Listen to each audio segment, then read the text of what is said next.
Hey everyone, you're listening to the Modern People Leader podcast. In today's episode, we'll be diving into what's top of mind for us right now, where we'll talk about the most timely and relevant topics that are probably on the minds of a lot of people out there in the HR world. Hope you enjoy.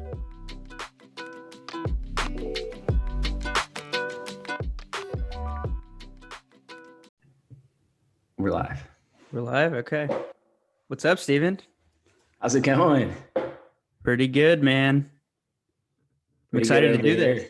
Yeah, same here. Same here. We have some cool topics coming up, ready to talk about those. Yeah, so for everyone listening, this is our first podcast, obviously. I'm Daniel Huerta, and this is Steven Huerta. So Steve and I are cousins, and we worked together in the past, and good friends. So excited to be doing a podcast with you, man. Yeah, I'm excited. You came up with a vision, and in talking with you, it just was a no-brainer. So I'm stoked to be doing this with you. I think we have a lot of great topics to share.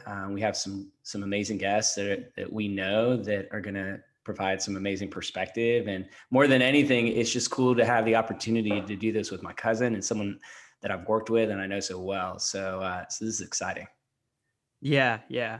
And I'm sure everybody's curious, what the format's going to be. So half of our episodes will be just Steven and I just having fun, talking about different HR topics that we think are timely and relevant. And the other half, we're going to have guests on, and it's going to be more of an interview format. So we'll probably be playing around with it here for the next few weeks while we figure it out. It's an experiment. But it's going to be a lot of fun. I'm really excited. Same here. Well, should we get started for today's topic? Let's do it, man. So this is, again, the top of mind format, and the timing of this episode, we're at year end. Year end is usually a time of reflection for me. Most companies are going through some sort of performance review, assessment process. And if you're not going through that, you're preparing for that. And not only that, but this year in particular, 2020 has really been a year of feedback. There have been a lot of requests from employees to give information to the company. And today our topic's action planning. So we're going to dig into what companies do with all that feedback, everything that they've collected. I'm sure at one point in time, employees have wondered, like, where does that go? Who ultimately is responsible for taking action on that? And, there's a lot of curiosity. It feels like kind of a black box topic. So I'm excited to dig into this today. I'm just curious, yeah. Daniel, like from your perspective, how do you relate to this topic? Yeah, no. So for me, it's a bit different. I'm an individual contributor at my company. So it's a 300-person company, and we send out these surveys probably on a quarterly basis. And I'm always just so curious what happens with that feedback once I've, filled out a survey. Who's in the room deciding what should be done? How are they even identifying, the biggest problems that need to be addressed? And then lastly, once they've identified a few things and they've rolled out some actions, how are they measuring whether or not those changes actually made a difference? So these are the thoughts that are always, going off in the back of my mind. So would love to just, jump into all of those. And it sounds like we are. So let's do it. Let's go. So I guess my first question for you, Steven, who usually owns action planning? Is it HR? Is it managers? Is it the leadership team? Is it a little bit of all of the above? What does that look like usually? Yeah, it's definitely all of the above. And I think it's important to go back a little bit. And I promise I'm a lot older than you, Daniel, so I won't make you go all the way back through everything. But the genesis of all this, employee satisfaction surveys really started becoming a thing in the 80s and 90s. And that was like a once a year process. And some companies it was a every 2 years survey that was being done. And the reason for that was there was this belief that you really need to take action on the feedback, and it's going to be too hard organizationally for us to do that. And so we're going to do this once every 2 years. or once every year. And back then, HR, this was really an HR driven process. And so this is a classic, in my mind, the classic HR dilemma. HR historically owned this process. It was a very, it was a 50, 60, 70, 80 question survey. It was a heavy lift. There were report outs to departments. Depending on the structure of the company, you had some centralized HR companies where HR was a central unit, kind of like today, that was serving the business. But back then, you even had some companies that had HR within each department. So sales, HR for sales, like in sales, and HR for finance, in finance. And so it could be a complicated process. It was a very involved process, and it was highly administrative.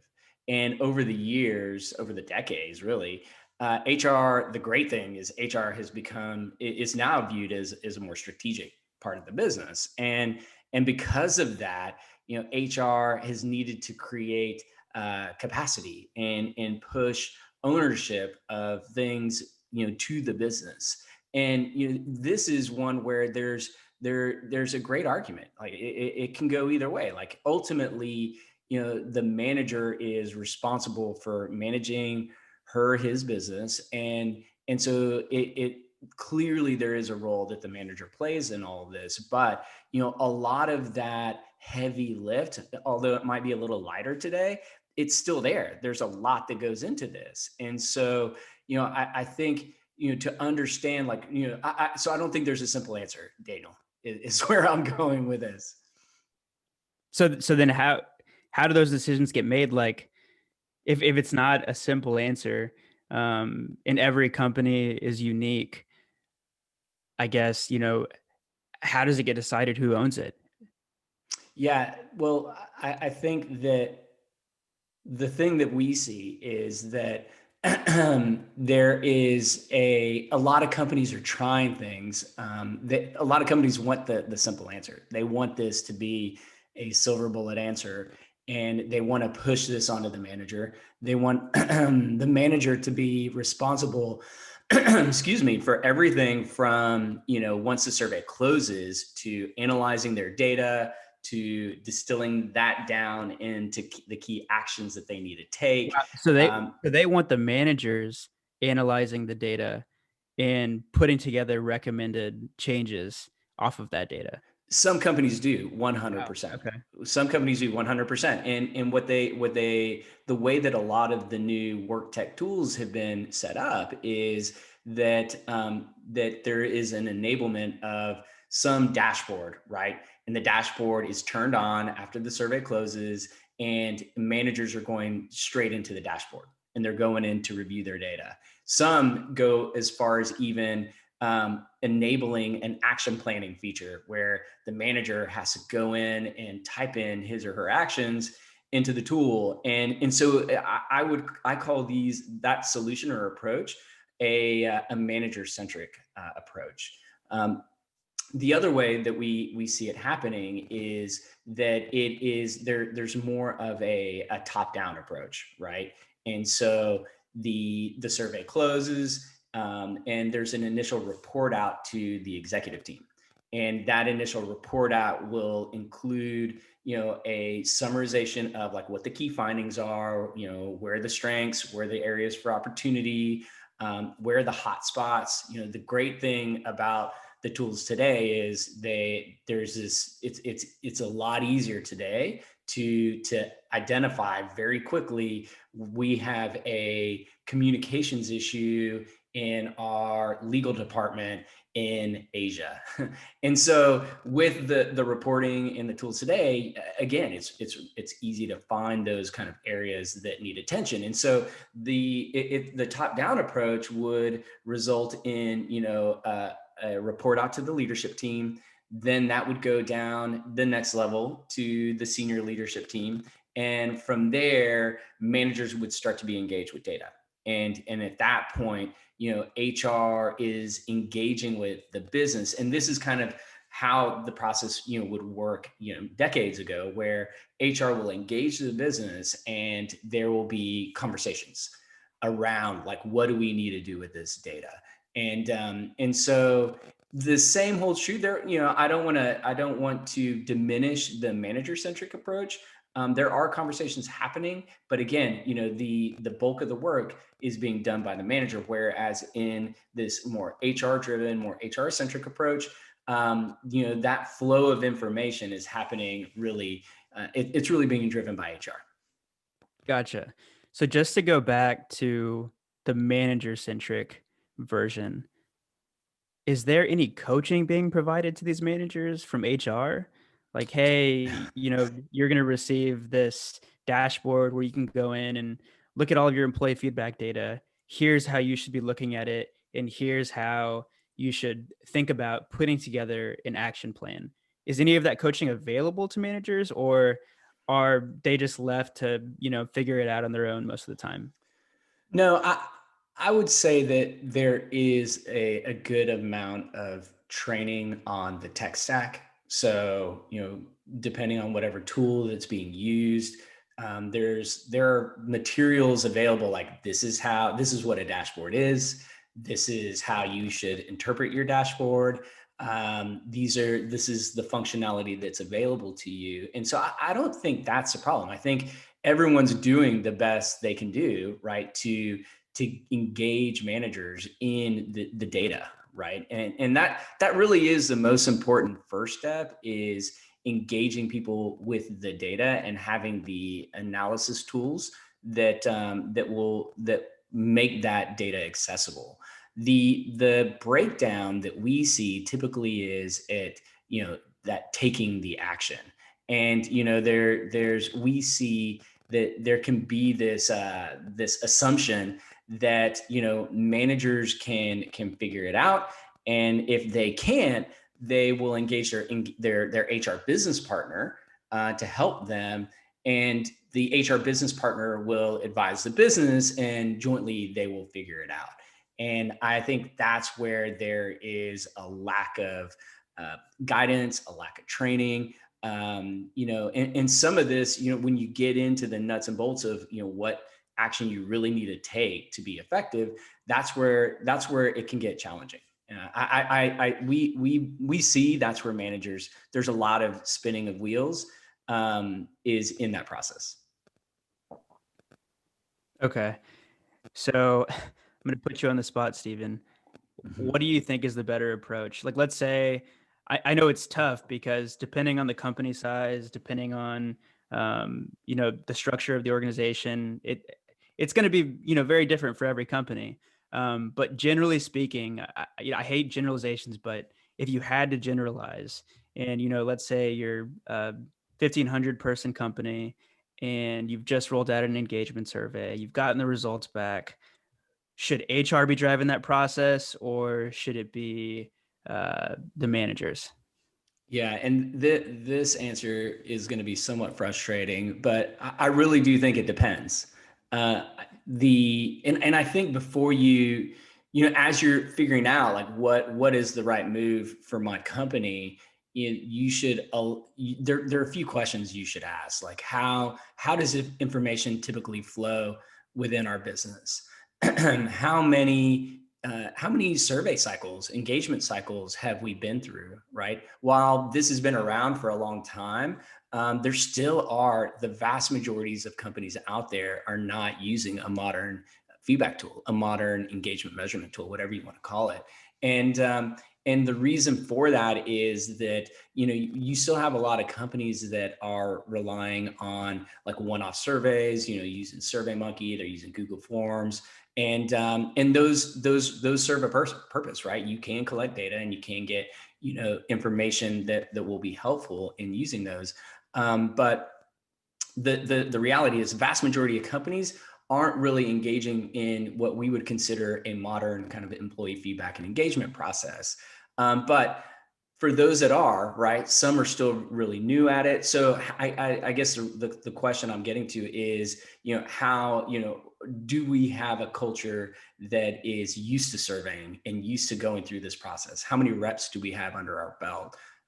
Do our managers have they received the training they need, and do they have the experience that we believe is required to really drive action. And so I think those are some fundamental questions that you should ask yourself. But what we always recommend is really playing to your strengths. So if you are a hierarchical organization, you should continue to have the flow of information cascade top down, right? And that means you probably aren't an organization that wants to immediately jump to turning on a manager scorecard, right when the survey ends, because the reality is, once managers have access to the data, there is going to be some action taken, maybe not the kind of action you're looking for.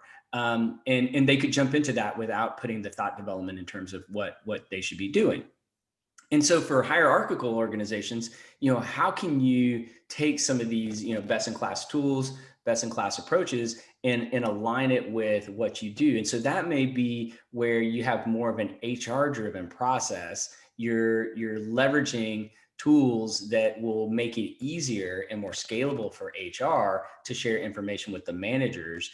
But you're not driving the manager into a tool to then review their dashboard to then document all their actions, because that's just not the culture of who you are. And so we see time and time again companies failing at that. Like, it sounds great, it sounds sexy.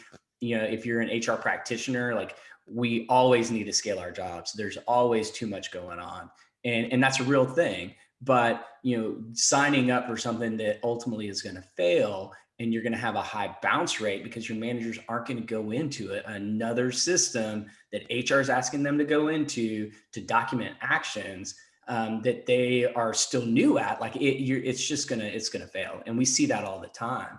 And so that may be an example of where you have an HR driven process, but again, you're aligning it with some best in class tools to help you better scale.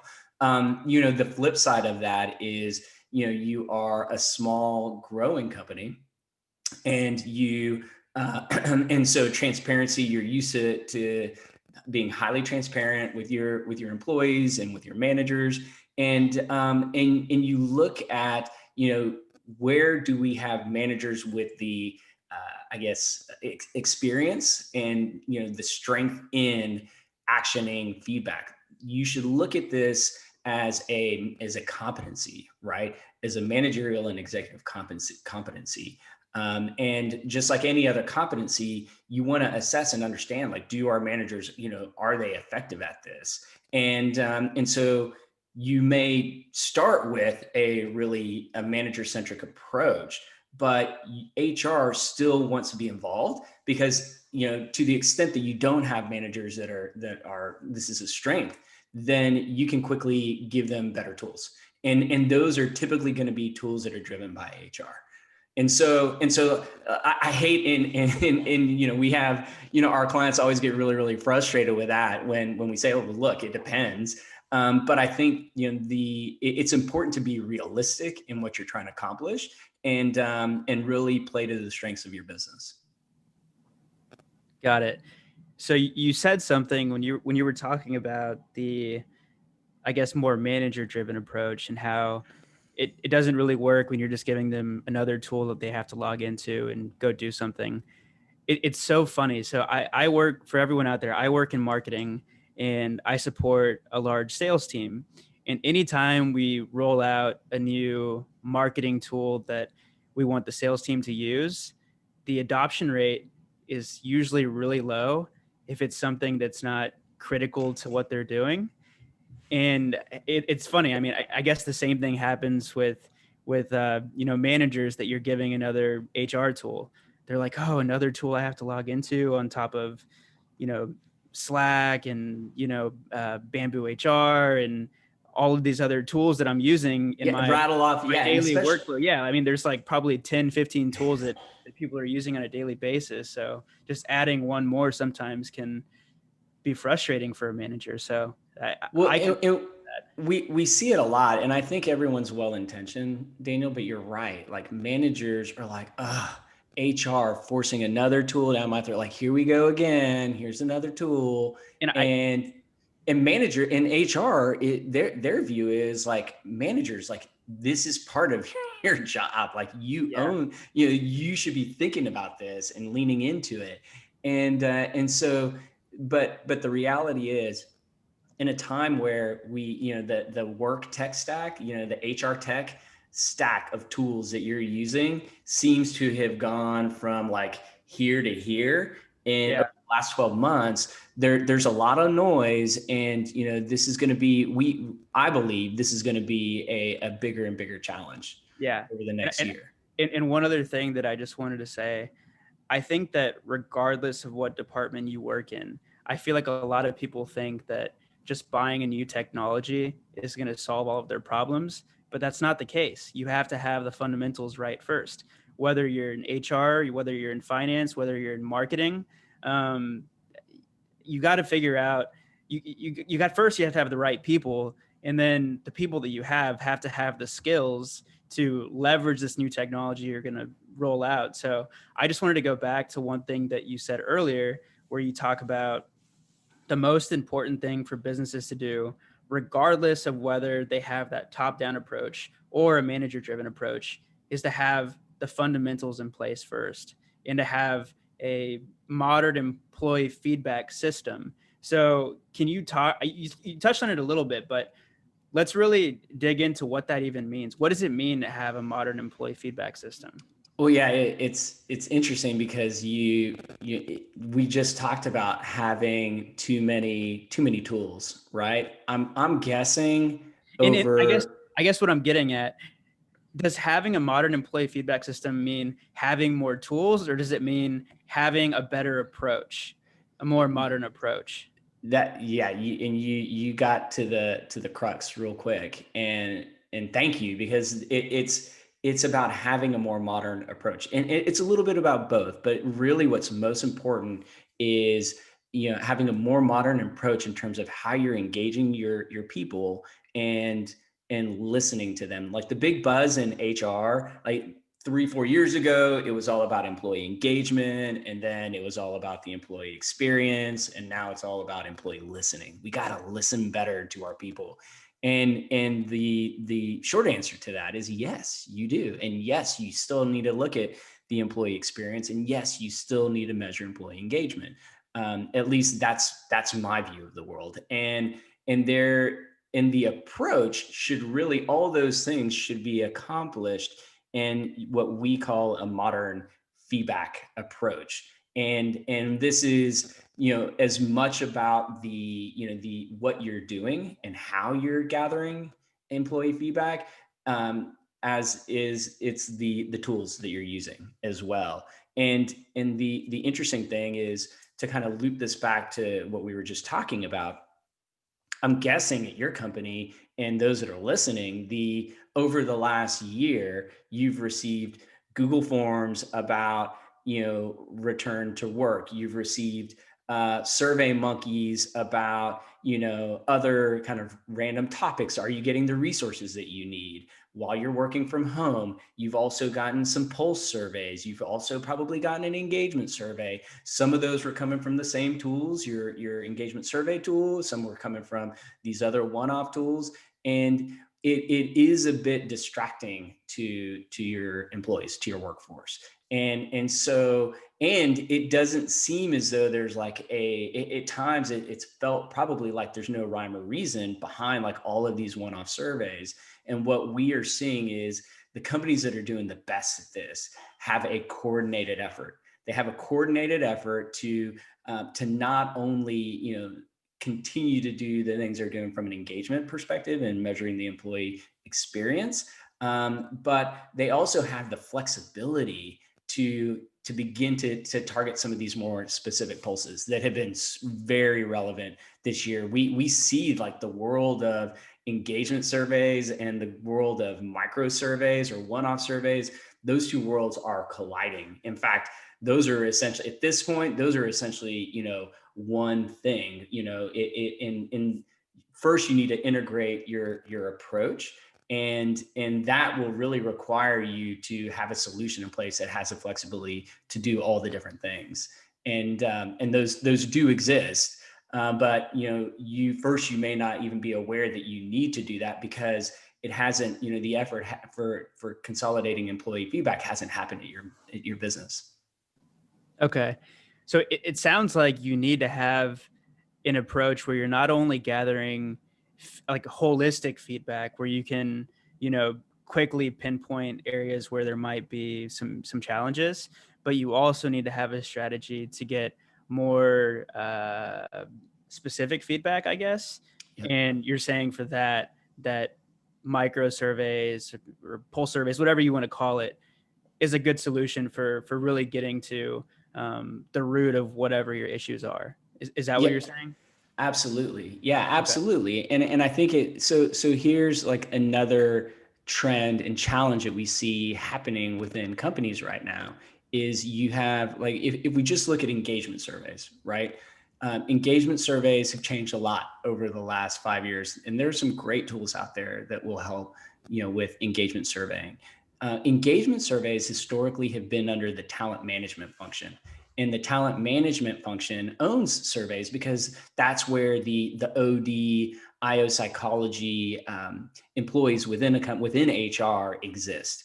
And because the history of engagement is really people science, research driven by IO psychologists, and that's naturally where engagement has flowed into within the HR organization. So you have your talent management function owning your engagement strategy, but then you also have your reward or compensation and benefits function owning wellness, employee wellness, which now has evolved not only to wellness but also includes employee well-being. Then you have your disaster recovery team that also has surveys that they need or questions that they need to ask employees. And when in the last year, I think there's been a real struggle for getting some of these needs met by these other groups, as they try to consolidate things under or at least refer back to the talent management group. And so what's happening is talent management saying, well, we've got one engagement survey, we've defined this engagement strategy, and rightly so, we've worked so hard to get this engagement strategy in place.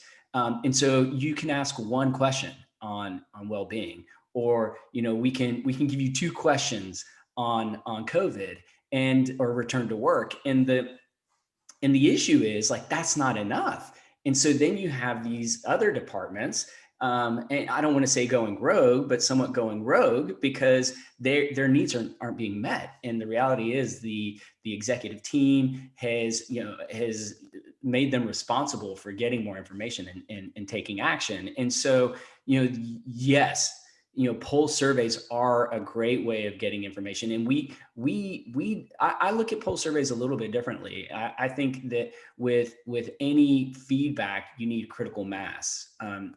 And usually that's hard to accomplish in a single question or two or three questions. I typically, recommend like anywhere from 5 to 10 questions feels like, and I'd be curious to get your thoughts on this as an individual contributor, but 5 to 10 questions that, so long as they're like Likert or, single choice answers, I'm cool. I'm fine, answering that. And that also 5 to 10 questions will give me critical mass so that then we can take action. Right.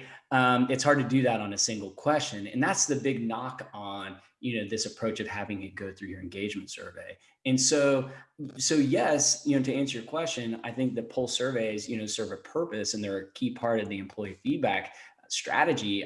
But I think what I'm saying even more is HR needs to elevate the way that you're looking at surveying and look at it. How can we build an approach that is not only going to accomplish the needs of talent management, but also the needs of reward or comp and benefits and the other groups, talent acquisition.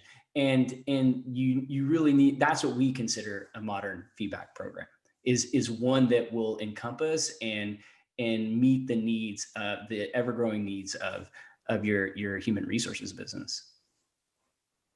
Yeah, as a non-HR person, that sounds super complicated and confusing.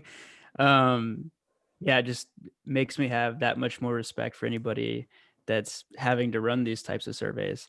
So not only do you have to have an approach that's allowing you to get feedback on all of these different areas, um, but you also need to be able to collect, follow-up feedback in the form of pulse surveys, micro surveys, where you're getting specific feedback that's going to help you get to that action. And Absolutely.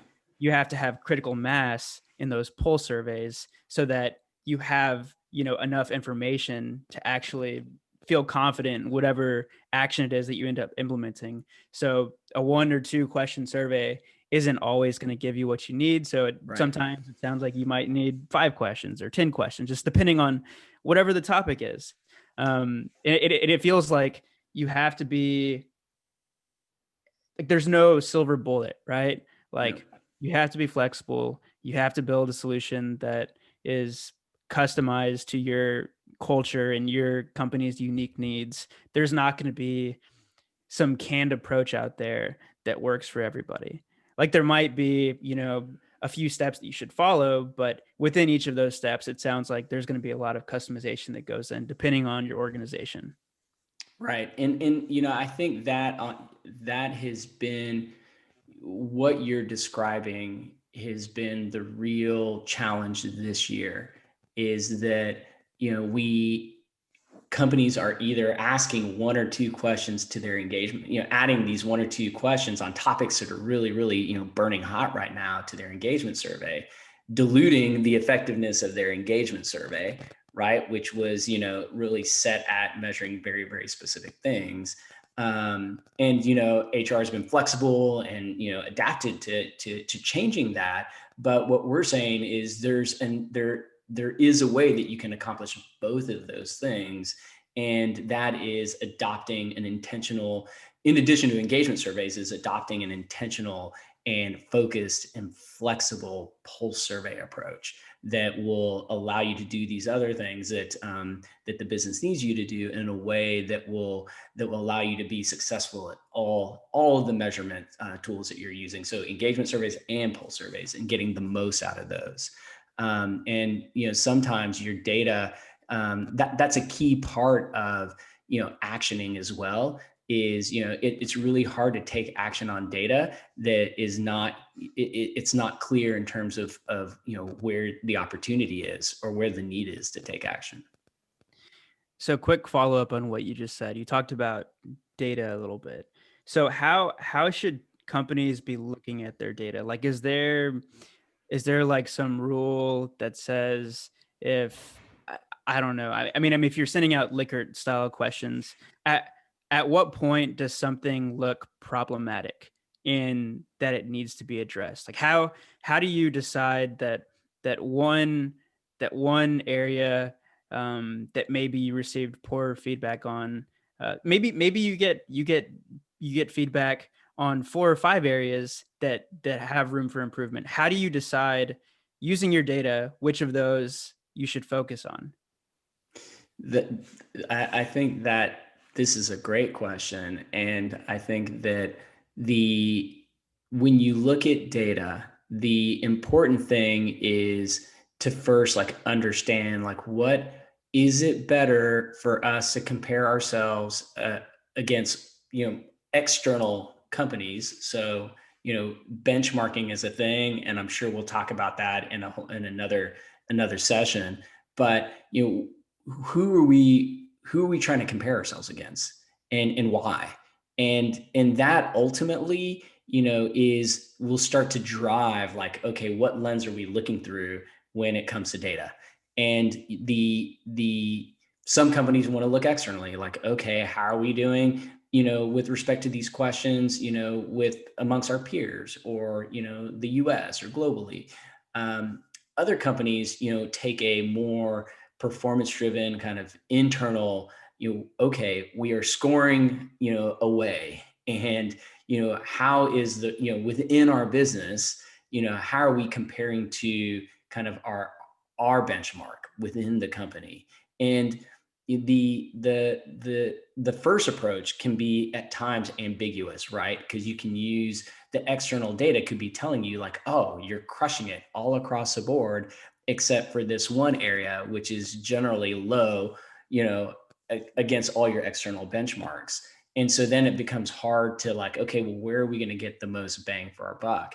And when you start to shift your focus and look internally at your own shop, and your data can start to tell you a very different story, where you can see pockets within the organization that are that really are scoring much lower. And we what we look at is like critical mass, like depending on on what you are, well, not critical mass, but rather having having a meaningful variance in your data. And meaningful variance is something that we obviously have a view on that based on the work that we do with our clients. But as you survey more and more and more, you're going to begin to see a pattern in what is a big drop, what is a material, what's a low score as it relates to what we typically see within the organization. But I would say, in terms of data and taking action, what's most important is having like real business intelligence capabilities and a real analytics driven approach, which again, we see kind of a bifurcation right now in what companies doing. Either you're using tools like SurveyMonkey and Google Forms, or you're looking at these other tools that are built for the enterprise that have like much stronger set of tools. The what we recommend is moving at a minimum. You should be moving away from a self-identification approach. Like the modern way of collecting data and analyzing data is that you're storing and you're able to connect your employee results with what we call metadata or demographic data. And that really, Daniel, will allow you to see, who's scoring low, who's scoring high. And again, once you set your internal kind of benchmarks, or even if you're looking externally, you can begin to dig a little bit deeper, looking at departments, locations, gender. Really, most of the tools these days will allow you to track and slice and dice your data based on whatever demographic you want to track against. Gotcha. So you just have to do the hard work on the front end Yes. and make sure that you have everything set up properly in a way that you can anonymously capture feedback, but at the same time, you can attribute that feedback to certain departments, certain ethnicities, whatever it is that you want to slice and dice your data by. So as long as you're setting it up right on the front end, then you should be good. Right. Yeah. And you want to think about, the types of, even then you should think about like, what is the end goal? Like, what are the views or cuts or whatever you call that, the visualizations that we're going to want to see, that our executives are going to want to see. And, that should all be considered up front, because that upfront work, while it can be time consuming, it's worth the time, because at the end of the day, it's crap in, crap out, right? And if you don't get it right at the beginning, it's going to be hard to really get the results that you're looking for when you get to reporting and action planning. Got it. So I want to shift gears a little bit. So, at the end of the day, whether you have, an HR driven approach or manager driven approach to ultimately take action on what your people are saying, you need to get buy-in from the leadership team. I Yep. mean, am I right when I Yeah, say that? So, absolutely. Yeah. give me, uh, like a simple like framework or whatever, like how, if you are an HR manager, whoever it is that's managing the employee engagement surveys, how do you get your leadership team bought in on the story that you're telling with the data and what you should do with that data? Yeah, I think the this is a bigger challenge for smaller companies that, that are growing, like the large, enterprise companies. And one last thing I want to add, and how do you present that in a way that, because a lot of times, leadership teams can be really sensitive to this Right. feedback. Like Right. they might have an emotional reaction. How do you avoid that? So I'm just going to throw that in there as well. Right. No, no, no, that's a good question. And so I think that for the companies that have been doing this for years or decades, some of the companies that I referenced at the beginning that started with those long surveys, like there is an understanding that already exists within the company, within the leadership team, that this is what we do, this is important. And I believe, I could be wrong, but I do believe that particularly after this year, the vast majority of executives believe in the value of employee data. I think that they may not from an ROI perspective, from a dollars and cents, right? Because to invest in some of the the emerging tools that are out there, it requires budget, and so they may not be convinced in that sense. But I think the good news is most executives today believe it's valuable to get a pulse on the employee sentiment through some form of employee survey. And so I think so that's a good starting point. Like we're way ahead of where we were in the past.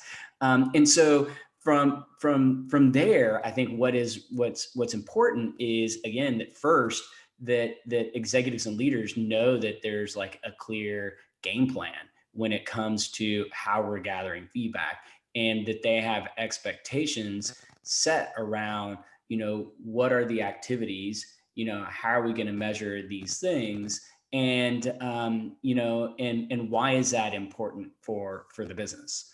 And I think that is kind of the more kind of strategic part of the upfront work that you need to do strategically to get people on board. And it's never, in my mind, it's never been easier to justify a business case for why this is important than today, after the events that have happened this year.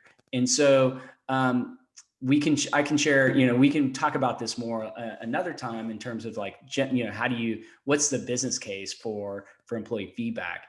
But let's assume that that's all happened. And so now it's just a matter of like, we've done a survey, we've, whatever, it may have been a pulse survey, it may have been engagement. I think the hallmarks of a best practice, process is that you start with telling a narrative, right? And understanding what that narrative is within your HR organization is really the first step. And so when your survey closes, you're going to analyze your data. You're going to hopefully be using a tool that gives you, real business intelligence and analytics capabilities. And so it's easy for you to slice and dice your data in a way that that will allow you to tell a strong narrative. And the I guess more thought out the questions that you're asking and the factors that you're measuring will make it easier for you to tell a narrative. And what I mean by that, Daniel, is like, what are the top, 2 or 3, or maybe 4, 5, 6, like major factors or like indicators that we're measuring. And the reason why, taking a higher level look at that's important is because you can get away from like detailed questions, right? A lot of executives want to zero in on a question like EMPS, or they want to zero in on a question like, diversity and inclusion, and just like they can't step away from that single low scoring question and see a bigger picture on like, okay, what are like the fundamental things that we're doing well or not. And so the narrative is going to rely on you having put thought into, the factors that you're measuring, the questions that you ask. But that narrative is absolutely critical, because when we talk about how you can scale things for HR, it's not only getting things off of your plate. It's also like moving to a manager centric approach where they're driving everything, but it's also like how how do you make it easier for yourself to get leadership bought in? And the narrative is crucial. I mean, you're in marketing, so you know the power of narratives, right? No, for sure. And that's a great answer. Um, so there's still two more things that I want to hit on before we wrap up the episode. Okay. So one, uh, how how quickly do companies need to take action on their feedback? So let's say, you go through an engagement cycle that maybe consists of sending out a baseline survey that's, the longer survey, and then maybe you have a pulse survey that follows it up. How quickly after that second survey, or maybe you don't even have a second survey, maybe you just have one employee engagement survey, how quickly as an organization should you take action on that feedback, and how important is it to communicate those actions to your company? Yeah, well, we promise. I'm going to be a little cheeky here, Daniel. We promise that to our audience that this is going to be like an interactive conversational podcast that we're doing, and so I'm going to like send this one back to you. I'm curious from your view. What do you feel as an individual contributor working in a company that's doing surveys, like when what seems like and feels like the right response time in terms of the information, receiving information to taking action, obviously sharing what you can, like what's your view there? Yeah, thanks for putting it back on me. I I mean, just realized I've been doing a lot of talking and no, not it's enough okay. coffee drinking, so Yeah, that's a really good question. So I would say that there's not like a certain amount of time that like immediately pops in my head, mhm. or comes to mind. But I will say that I do like it, after we've gone through the engagement cycle at my company. I do like it when, the HR person that's responsible for the engagement surveys follows up with the entire company saying like, Mhm. hey, I know we sent out this survey.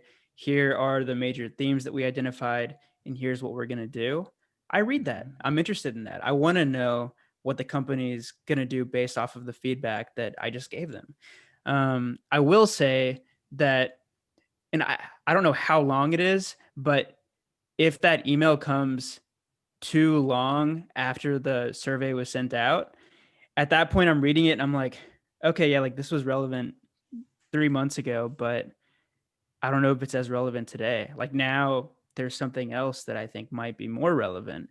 Right. Um, so yeah, I don't know like how long. So what I'm hearing is like definitely within weeks of providing your feedback, I like think so. hearing something back. Well, it's top of mind. Yeah, hearing something back. Um, and I think my company does a really good job at this. But sometimes I don't even know how long like I'll get the email. I'm like, when did I take that survey? I'm like, was that 3 weeks ago or was that 3 months ago? It always feels like, oh, like that was really relevant at the time, but maybe it's not as relevant now. And I know it's tough as an HR team,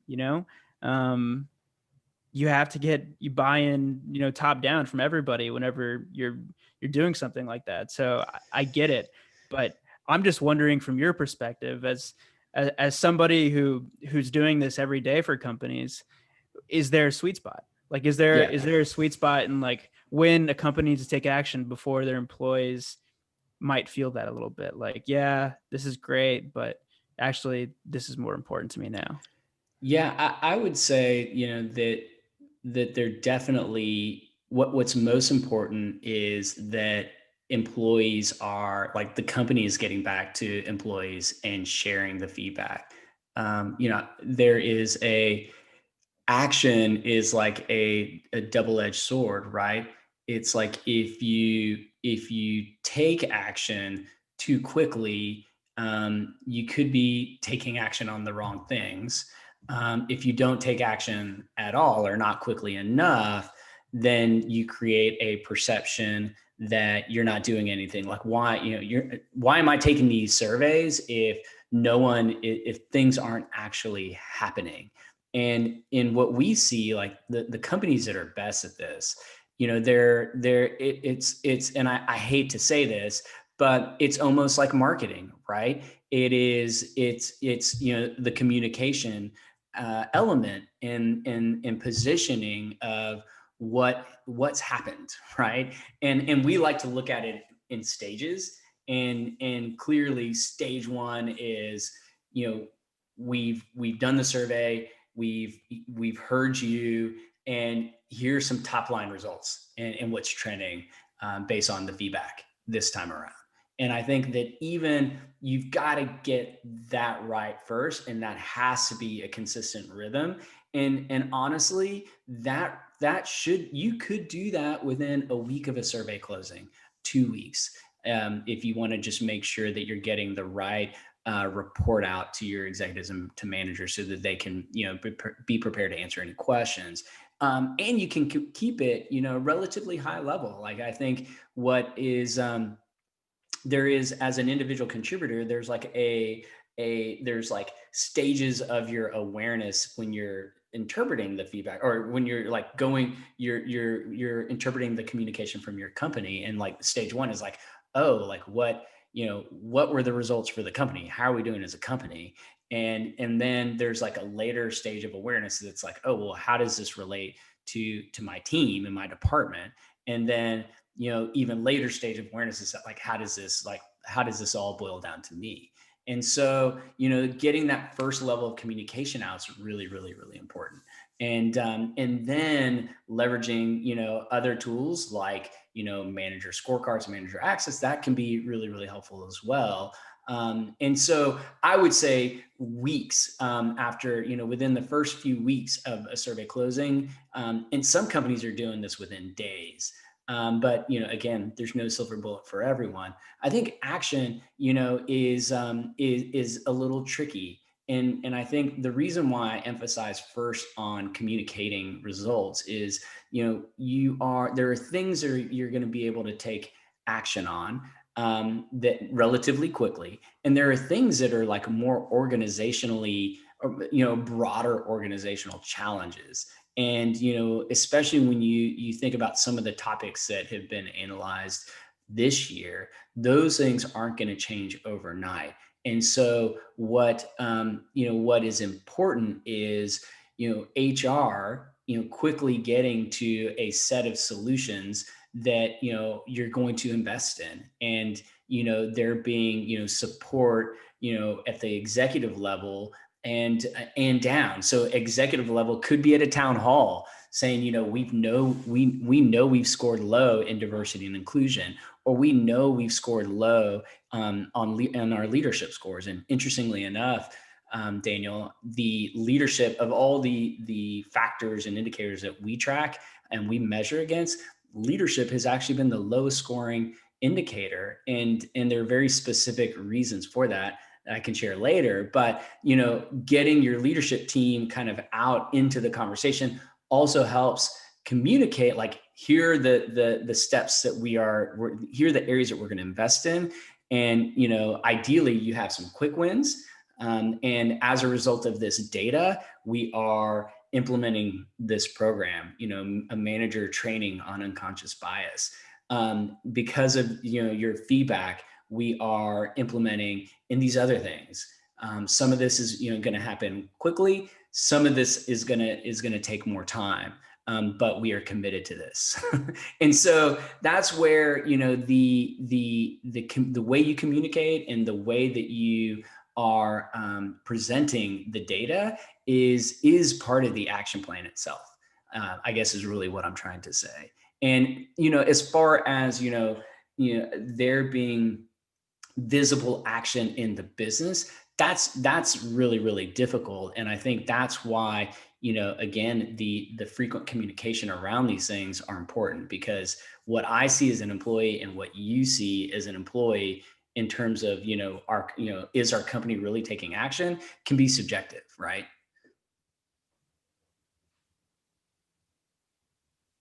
Sorry, I had myself on mute. It's all good. Okay. Yeah, I mean, yeah, that makes a lot of sense. So I want to quickly just summarize everything that we talked about today, and see if there's anything that's missing, or any thoughts that you want to add. But it sounds like for a company to have a winning approach for actioning employee feedback, number one, they have to have the fundamentals down, right? They have to have a modern approach for collecting the feedback. They have to have a strategy for getting to the root of the issues that they have, and they have to have the technology or the tool in place that's going to allow them uh, to slice and dice the data so that it's easy for them to find meaningful variances in the data to where they know like this is something we need to address right now. And then lastly, it sounds like it's very important to have a narrative for the story that you're trying to tell, both to the leadership team and for the entire company. So you really have to work on that narrative. You have to quickly communicate out results to both leadership and the organization. Is there anything I'm missing, No, or and does I that think sound like a that all sounds like a very the foundational things, and I think you hit on it. But just to expand a little more, is you also need to understand, your managerial kind of confidence or competence in taking action, right? In analyzing this data, and really build a program that is going to set you up for success based on where you are in that competence level, in terms of taking action on data and driving organizational effectiveness and organizational improvement, based on the results of these surveys. gotcha? Well, Steven, this is a lot of fun. I'm It's glad we're awesome. doing this. Yeah, and we know that there are going to be a lot of questions from you guys in terms of what we're talking about, and we're already working on channels that we can give you to reach us directly, so that we have an AMA type of approach where you can ask us anything, and we have a lot of follow up conversations that relate to the topic of action planning and more. And I'm really, really excited to dig into those topics as well. Me too. And everybody stay tuned because on our next episode, we'll actually be interviewing somebody. So Nice. we're going to be having on chief people officers, CHROs, the people that have been there and done it. And, we're going to really learn about their stories, how they've gotten to where they're at today. But more importantly, like, what do they actually do every day? Like as a chief people officer, as a CHRO, what are they doing on a daily basis? What are the main tactics they're driving their people strategy? How are they managing their teams? And We're gonna we've got some awesome guests lined up, and that have some great experience to share with y'all. And this is going to be my favorite yeah, segment, is the our interviews with the chief people officers, so and others. And so I'm looking forward to next week's session. me too, man. As much as I love hanging out with you, I think that's gonna be a lot of fun. We could just keep going on and on, because we both love this stuff so much, and Yeah, it'll be good for us to stop and to hear what others have to say about it all. So, and yeah. bring that to our audience. So yeah, everyone stay tuned, and thanks for listening. Thanks, guys.